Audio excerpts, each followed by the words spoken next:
Court में झूठी गवाही देवे से कौन सा अपराध होला। और जानत बानी कि कोर्ट में झूठ बोलल मजाक ना हो। अगर कोई आदमी अदालत में जानबूझ के गलत बयान देला तो ई कानून के नज़र में बड़ा अपराध मानल जाला। भारतीय कानून में एक झूठी गवाह यानी फॉल्स एविडेंस कहल जाला और ई अपराध आईपीसी की धारा 191 और 193 से जुड़ल बा।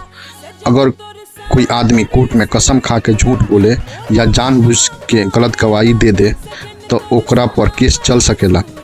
ई अपराध में सज़ा हल्का ना होला।